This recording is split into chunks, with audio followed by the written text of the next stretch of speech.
استغفار با إلهي يري واستغفر الله إن الله كان غفورا رحيما استغفارتها كتغن با لغا يري إله آد بريسا نر والبا آدو نقونيسا حقيسا والله دافد بدن ونحريس بدن ويان أدعوني أستجب لكم با إلهي يري إبويديست أنيقو إبريا أنيقو نوانينيقا أجيب يا دعاديني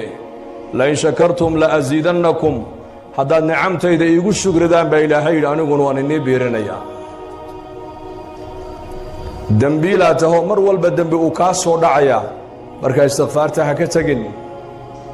mar walba waxaa tahay mid baahan baahidaada ilaahay u sheego ilaahay bari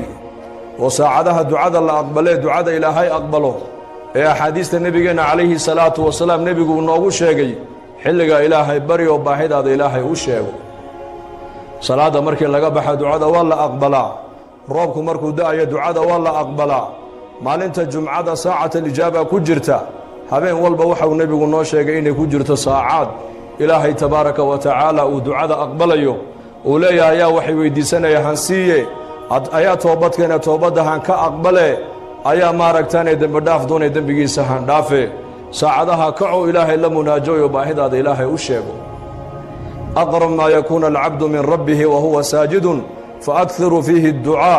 فقيمن أن يستجاب لكم النبي عليه الصلاة والسلام مركو أدونكو إلهي سوغو دواشة بدن يحي ومركو سجود وجهك ودولك وكوهيه حلقا دعاء بدي أبو النبي عليه الصلاة والسلام وها حقيقة أبو النبي يا حلقا أنك دعايستا إلهي دعاء سينو أقبل أيو ولالكا مسلمك وأنكا ورقب ودو دعايسا بظهر الغيب أدو دعايسا ودي إلهي إيمان ويديسا هداية إلهي ويديسا توفيق إلهي ويديسا برواق إلهي أدو ويديسا عفماد إلهي أدو ويديسا تاسانا أبو إجابة دوب النبي عليه الصلاة والسلام أدو walaalkaaga muslimka aan warkaa qabin markaad u ducaynayso korkaaga malag baa taagan mar alle markaad walaalka u ducaysidba walaka mithluhu malagi wuxuu ku leeyahay aamin ilaahu ducada aqbal walaka mithluhu adiguna waxaad walaalka aad u tiri adigana annaka ku nidhiya aamin dhabu ku leeyahay malagu ducadaadaas adiga in la aqbalayo ilaahay baa garan laakiin ducada malag waa mustajaabo weeyaan markaad walaalkaaga muslimka isagoon kaa warqabin aad u ducaysid waxaad walaalka ilaahay aad u weydiisid adigana malag baa ducada tul lamida kula dul taagan oo ilaahay kuu baryaya tad'uunii